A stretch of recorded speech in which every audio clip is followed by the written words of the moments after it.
श्री दाता दयाजी महाराज ने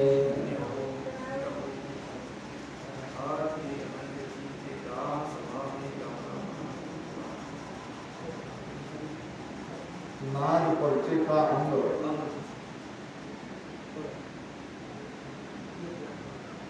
नमो नमो हरि गुरु नमो नमो नमो सब संत जन दरिया वंदन करी नमो नमो भगवंत। सदगुरु को वंदना हो रही है। सदगुरु ही भगवंत है और दया सा अपने सदगुरु को वंदन कर रहे हैं। दरिया सुमरे राम को आट पुर आराध रसना में रस उपजे मिसरे जैसा स्वाद। दरिया सुमरे राम को आठ पहर आराध। आठ पहर यानी 24 घंटे। अब जो कोई भक्त 8 पहर तक ये राम राम का रटन करेगा तो महाराज फरमाते हैं रसना में रस उपजे। रसना में रस उपजता है, रस प्रकट होता है और उसका स्वाद जो है वो मिश्री के जैसा है। मीठा मीठा स्वाद मिश्री के जैसा रसना से जब राम राम बोलते हैं तो रसना में रस उपजता है। रसना सीति भूतरा हृदय की आवास दरिया वर्षा प्रेम की चटरुद्ध बार मास। अब रसना से राम राम करने के बाद रसना से थी उतरा। रसना से थी उतरा आगे हृदय की आवाज। हृदय की आवाज। दरिया वर्षा प्रेम। रसना से हृदय में ये ध्यान आया। जो राम राम भजन में हम प्रेम लगाते हैं उसी प्रेम से रसना से हमारा ध्यान हृदय स्थान पे आया।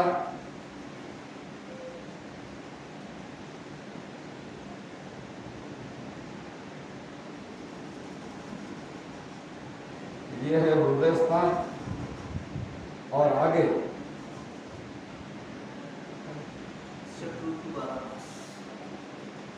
यहाँ हृदय स्थान में प्रेम प्रकटता है और वो प्रेम शतरसु 12 मास यानी जहाँ जब तक शब्द हृदय स्थान में रहता है तब तक वो प्रेम बराबर बढ़ता रहता है, उसमें कोई कमी नहीं आती है। दरिया हृदय राम से जो कबू लागे मन लहरे बूटी प्रेम के श्रृंगा वर्षा धन। दरिया दरिया हृदय राम हृदय राम दरिया हृदय राम की जो कबू लागे मन जो गत जो कबू लागे मन जो कबू लागे मन। दरिया से फरमाते हैं अगर हृदय स्थान में किसी का मन भजन में लग जाए तो प्रेम की लहरें भीतर में उठनी शुरू होती है। अगर मन नहीं लगा तो ये प्रेम नहीं आएगा। इसलिए मन को भजन में लगाना जरूरी है और मन भजन लग जाए तो फिर बात ही क्या है। यहाँ से हृदय में प्रेम की लहरें उठनी शुरू होती है।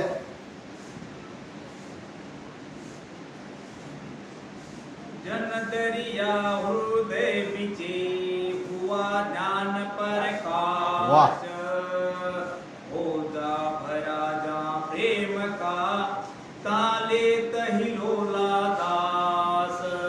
महाराज फरमाते हैं कि हृदय में ज्ञान का प्रकाश हुआ। ये ज्ञान का प्रकाश ही प्रेम है। हृदय में प्रेम प्रकट हुआ तो हमारे भीतर में ये समझ में आता है कि ये शब्द है, और शब्द जब हृदय में आता है तो हौद क्या, हौद भरा प्रेम का। हौद कहते हैं पानी की टंकी, समझो जैसे पानी की टंकी प्रेम से पूरी भर गई, ये हृदय स्थानी पानी की टंकी है, हौद है। इस हौद में ये प्रेम भर जाता है, सारा हृदय प्रेम से भर जाता है। जहाँ तहाँ ले हिलोला, हिलोला दास, हिलोला कहते आनंद लेना। वहाँ भजन करने वाला दास ये प्रेम के हिलोले में बैठा हुआ वो आनंद ले रहा है भजन का। हृदय से उतरे सूक्ष्म प्रेम की लहर, नाभि कमल में संचरे सहज भरी जे डर। हृदय से उतरे सूक्ष्म प्रेम की लहर, वही प्रेम की लहर धीरे धीरे धीरे सूक्ष्म कहा है। सूक्ष्म इसलिए कहा है, हृदय का स्थान छोड़ने पर प्रेम तो भीतर में रहता है, मगर जैसी अनुभूति हृदय में होती है वैसे आगे नहीं होती है। मगर प्रेम क्यों है, तो वो सूक्ष्म लहर प्रेम की हृदय से नाभि में आती है। नाभि आगे, नाभि कमल में संचरे सहज भरी जे डर।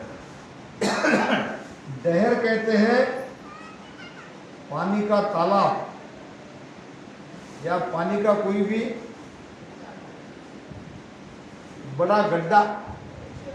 अबे नाभि स्थान ऐसा स्थान है भजन करने वाले के लिए, तो धीरे धीरे रसना से राम राम करते करते एक एक स्थान को पार करते, रसना से कंठ, कंठ से हृदय, हृदय से नाभि, यहाँ सहज ध्यान होने लगता है।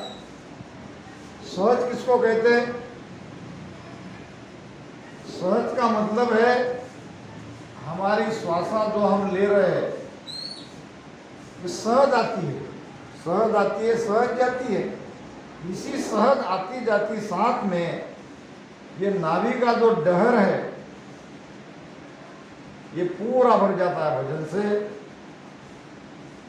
आगे नाभि कमल के भीतरी भवर करत गुंजार, रूप नरेखन वर्ण है ऐसा अगम विचार।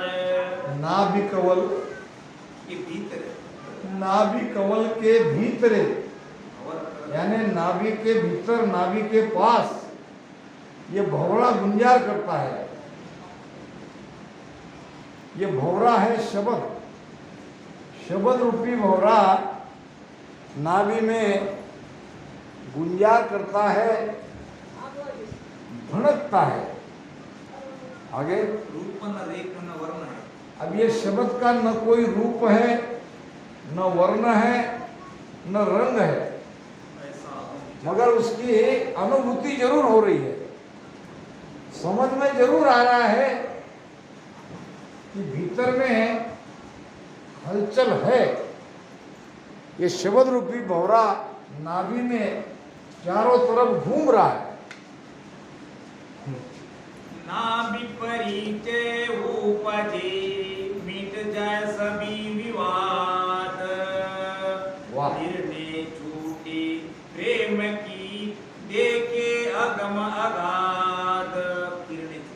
नाभि में जब शब्द आया तो वहाँ नाभि में है समान वायु, ये समान वायु, और दूसरा है नाभि से ही 72,000 नाड़ियां जुड़ी है।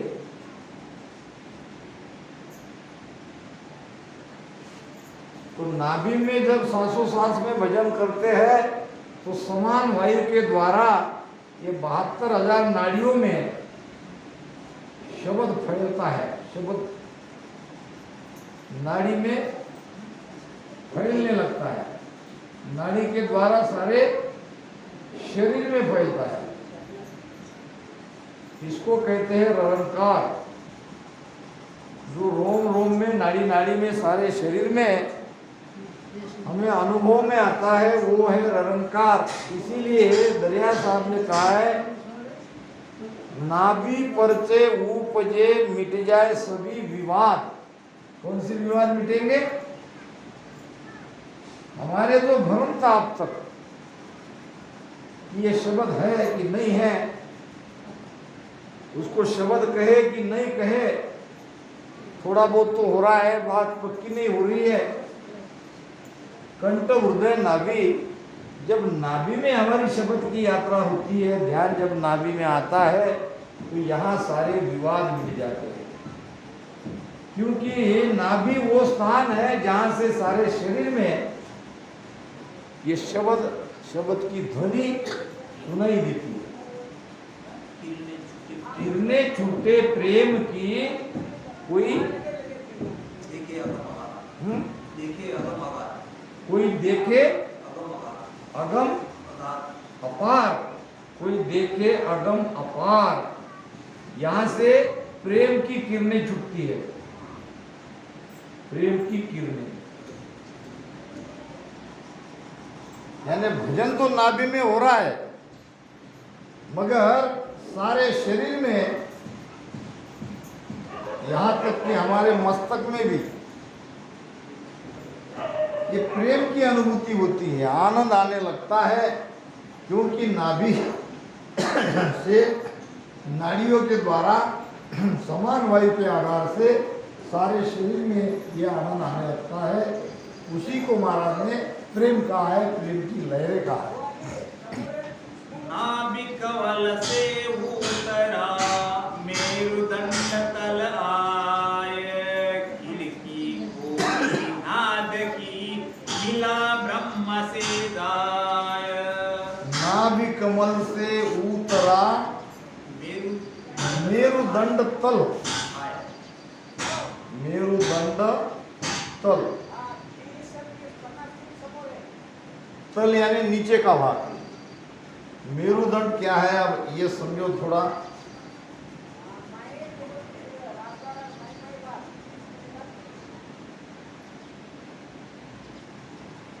यह है हमारा नाभि का स्थान। अब दरिया साहब फरमा रहे हैं कि नाभि कमल से उतरा, यानी ऐसे नीचे आया।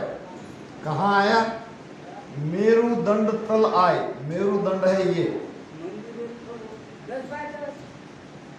यहाँ तक मेरुदंड का तल है। यहाँ आए, यहाँ है शेष कमल। महाराज ने 5 पाटली का शेष कमल बताया है। ये मेरुदंड है और मेरुदंड का तल है यहाँ, और महाराज नाभि से यहाँ है। और यहाँ बीच में 2 स्थान है, ब्रह्म स्थान और बुधा स्थान। और ब्रह्म स्थान और बुधा स्थान के ठीक बीच में बंकनाल के रास्ते पे ये शेषनाग बैठा है, जिसको नागिन कहते हैं, कुंडलनी कहते हैं। नाभि कमल से उतरा मेरुदंड तल आए, खिड़की खोली नाद की। यहाँ पे नाद यानी आवाज, नाद यानी ध्वनि। जो ध्वनि हमें सुनाई देती है उसकी खिड़की खुलती है यहाँ। यह है खिड़की बंद। खिड़की कहो, द्वार कहो, ये सब खिड़की यहाँ पे बंद है। ये शेषनाग ने इस खिड़की को बंद करके रखा है। जब प्रेम और पीड़ से हम नाभि में ध्यान करते हैं और यहाँ पेट में श्वासा अमोघ होती है, अमो यानी पूरा पेट भर जाता है वायु से, पवन से, तो ये नीचे इसका प्रेशर नीचे आता है और नीचे प्रेशर आने से ये शेष कमल खुल जाता है और शेष कमल खुलते ही पिचम का रास्ता हमें प्राप्त होता है। महाराज कहते हैं 64 पाक चारता ऊपर गगन पथ का भाषा राम 64 पाक चारता ऊपर गगन पथ का खुलिया घाट पिचमक मार्ग खुलिया घाट मार्ग किया मेरा घर बसा होगी गन में भंवर उजाड़ा दे। ये 64 पाक जो है, 64 पाक है, जैसे कि यहाँ गणपति का स्थान बताया है तो गणपति में 64 कलाएं हैं। अभी गणेश भगवान बैठेगा महाराष्ट्र में, उसके भीतर में 64 कला है। ये 64 कला ही 64 पाक है। 64 पाक 4 ता ऊपर। अब ये 4 पाक जो है, ये मूल कंवल ये 4 पाकी का है। मूल कंवल को ही हम बुधा स्थान कहते हैं। और यहीं पर गणेश भगवान का वास है। खुलिया घाट पिचम का मार्ग, वही जो दरिया साहब ने खिड़की कही है उसको महाराज ने घाट कहा है। अब ये घाट सांसों सांस जो नाभि में ये वायु पवन हमारा जमने लगता है, जब यहाँ से वो छलकता है या उमाऊ होता है तो इसका प्रेशर सीधे यहाँ पड़ता है। या तो वो गुदामा से बाहर निकल जाए या पिचम का रास्ता खोले। इसलिए अगर कोई सिद्धासन लगा के भजन करता है, ये पश्चिम का मार्ग बड़ी आसानी से वो खोल लेगा। मगर ये कभी बिना गुरु के बताए नहीं करना, नहीं तो लाभ के बदले हानि ज्यादा होगी।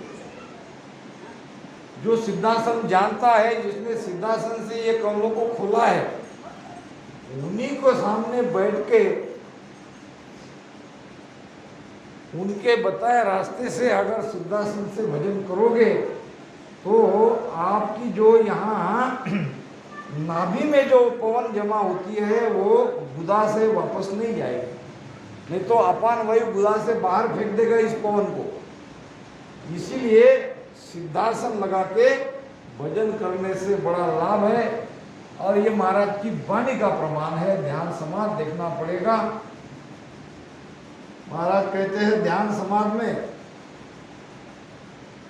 सिद्धासन को राखियो बैठो मन को घेर लियो माला सुख राम कहे निस दिन उर में फेर। सिद्धासन को राखियो, ये सुखराम जी महाराज की साखी का प्रमाण दे रहा हूं मैं। अगर कोई कहेंगे कि हमको किसी ने बताया नहीं, इसमें मेरा क्या दोष है? किसी ने बताया नहीं तो वाणी थोड़ी गलत है, वाणी में तो लिखा ही है। सिद्धासन को राखियो बैठो मन को घेर और लिव माला सुखराम के निस दिन उर में फेर। ये भजन में तब लिव लग जाएगी और ये लिव की माला रात दिन चलती रहेगी, यानी भजन अखंड होता रहेगा केवल एक सिद्धासन लगाने से। अब सिद्धासन कैसे लगाया जाता, विषय निकल गया, वो भी बताते चले। सिद्धासन क्या है, लगाओ मत लगाओ वो बात अलग है, मगर सिद्धासन को समझना तो पड़ेगा। जिसको लगे कि हमें भीतर घट में कोई अनुभूति नहीं हो रही है तो वो लगाए। मैंने सिद्धासन लगा के भजन किया है, मैं आपको मार्गदर्शन करूंगा। मुझे गुरु बनाने की कोई आवश्यकता नहीं है, जिसको आपने गुरु बनाया है उसी को मानो। अगर निरंकार नाभि में अनुभव में नहीं आ रहा है, पिचन का रास्ता नहीं खुल रहा है, तो जरूर पूछो। एक सिद्धासन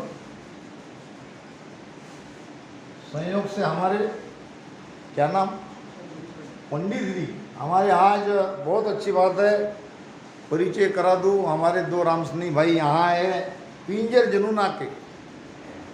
यहाँ जो वाणी जी पे बैठे हैं रामेश्वर राठौड़, बहुत अच्छे ज्ञानी, वाणी जी के अच्छे जानकार, आज हमारे गांव में, हमारे रामदारा में आए। वैसे तो कल से ही आ चुके हैं, मगर यहाँ तक नहीं आ पाए, बारिश हुई।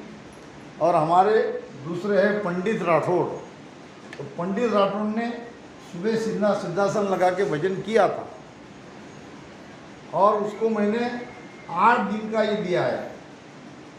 8 दिन में आप मुझे फ़ोन करोगे, अगर कम से कम ये 1-1.25 घंटा अगर करते हो या 1.5 घंटा करते हो, तो 8 दिन के अंदर में आपको शरीर में ऐसी हलचल पैदा होगी कि आप हर रोज भजन करोगे। ये इसलिए मैं नहीं बताता, अगर इसमें रोज भजन करने वाला नहीं है तो उसको अपाय पैदा होता है, उपाय के बदले अपाय, शारीरिक व्याधि पैदा हो सकती है। अगर रोज भजन नहीं करता है तो सिद्धासन मत लगाओ, आपको लाभ को तो कुछ नहीं होगा, उल्टा नुकसान होगा। जिसको सचमुच एक पिछम के रास्ते से आगे प्राण को ऊपर चढ़ाना है, उसको सिद्धासन लगाना ही पड़ेगा। सिद्धासन कैसे लगाते हैं, पहले एक गर्दन नीचे झुकाओ, गर्दन को नीचे भजन के समय। ये महाराज भी कहते हैं, पेलो बंद लगो जालंधर नाव, नाभगर आया, दाढ़ी मिले आन सूटी सु, साहेब माए लखाया। ये है जालंधर बंद। या तो ऐसा भजन करो आपकी गर्दन नीचे अपने आप झुक जाए, या आप झुका लो, दोनों बातें एक ही है। दूसरा है गुदा को बंद करो, गुदा द्वार को एड़ी से बंद करो।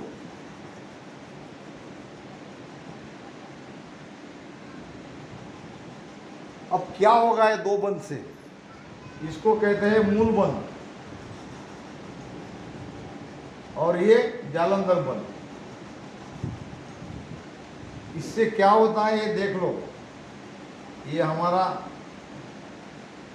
बैठा है ध्यानी,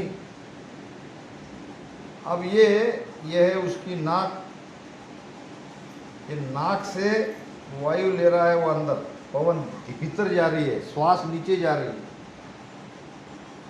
और यहाँ से वो श्वास बाहर निकलती है।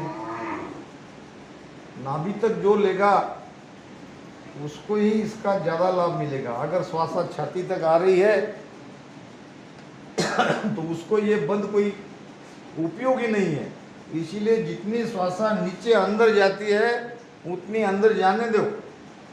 ये केवल कहने की बात नहीं है, प्रयोग करके देखो, यहीं बैठे। हमारा उद्देश्य भी लिखा है, प्रेम और पीड़ कैसे पैदा हो कुदरत कला जगाने के लिए, और कुदरत कला जगाए बिना मोक्ष में कोई नहीं जाएगा। तो यहाँ से जाने वाला जो प्राण है वो सीधे गुदा से अपान के द्वारा बाहर निकल जाएगा। जितना जरूरी है उतना शरीर ले लेगा, और नाड़ियों के द्वारा सारे नाड़ी से सारे शरीर में प्राण वायु का संचार हो जाएगा। और बाद में बाकी सब नीचे अपान के द्वारा चला जाएगा। फिर जब हम श्वास लेते हैं तो बचा कुचा प्राण वायु उस श्वास के साथ में बाहर चला जाएगा। अब इसलिए करना क्या है, शरीर में होती है प्राण की ऊर्ध्व गति। ऊर्ध्व गति यानी ऊपर, प्राण कभी भी ऊपर जाता है, और अपान है नीचे, अर्ध गति। अब हमें करना क्या है, इनको दोनों को पलटाना है। जो ऊपर जा रहा है उसको नीचे ले जाना है, जो नीचे जा रहा है उसको ऊपर ले जाना है। इससे दोनों वायु की प्रचंड ऊर्जा यहाँ पेट में जमा होगी, और ये वायु के प्रभाव से ये पिचम का रास्ता खुलेगा बहुत जल्दी, आसानी से। जो प्राण ऊपर जा रहा है उसको जालंधर बंद लगा के, यानी गर्दन को नीचे करके प्राण को नीचे ले जाओ, और जो अपान बाहर जा रहा है उसको गुदा द्वार को एड़ी से बंद करके, मूल बंद लगा के अपान को ऊपर जाने दो। ये ऊपर जाने वाला अपान और नीचे आने वाला प्राण दोनों को एक होने से ये पिचम का रास्ता खुलेगा। सुक्मणा के मुख पे इसका प्रहार होगा। जैसे जैसे भजन करेंगे वैसे वैसे वायु की गति तेज होती जाएगी, और फिर हमारा पिचम का रास्ता जो बंद है वो खुल जाएगा।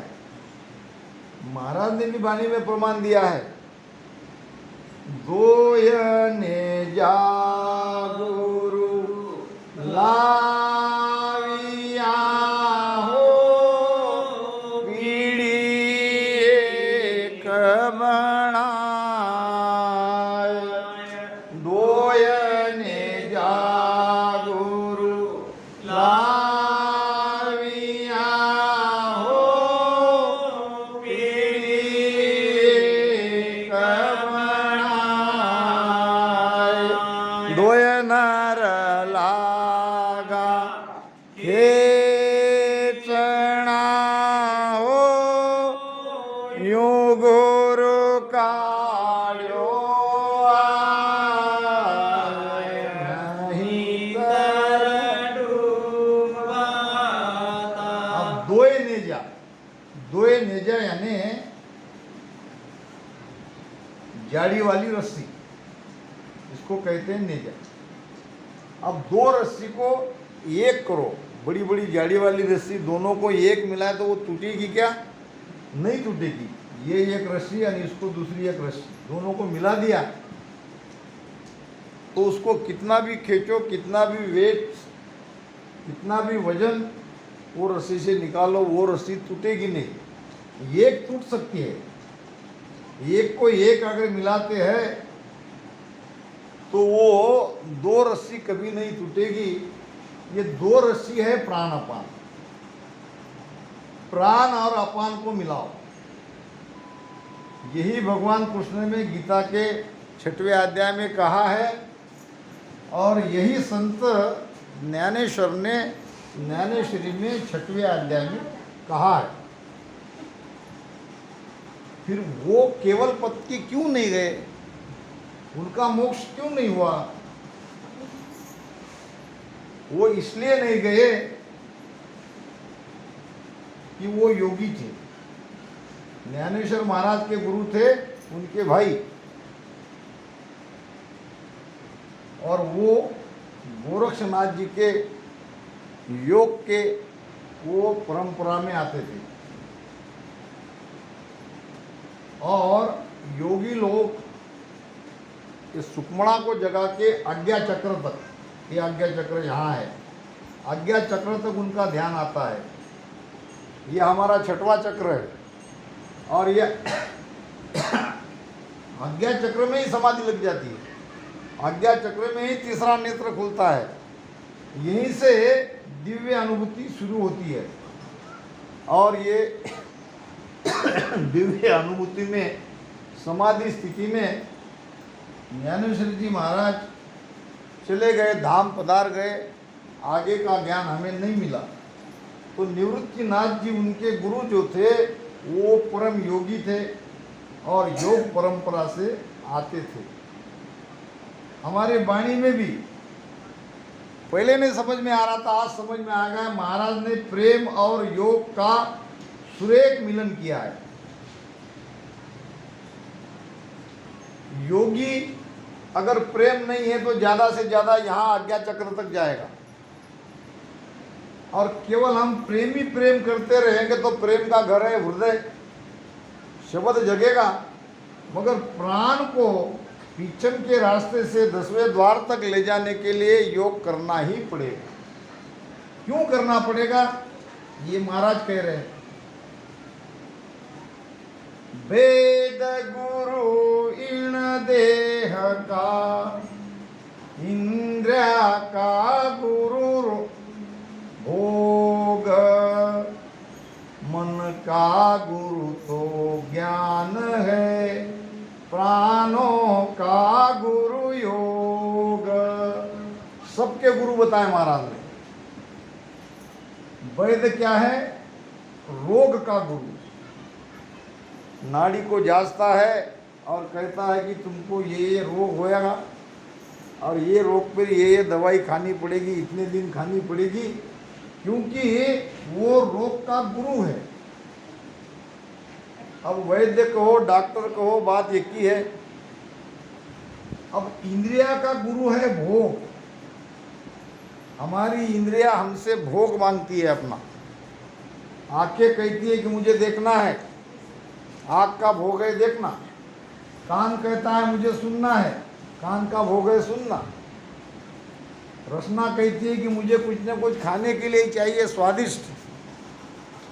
रसना अपना भोग मांगती है, रसना का भोग है स्वाद,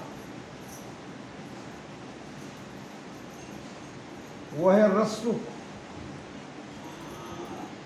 इसी प्रकार सब इंद्रिया अपना अपना भोग मांगती है, इंद्रिया का गुरु ही भोग है।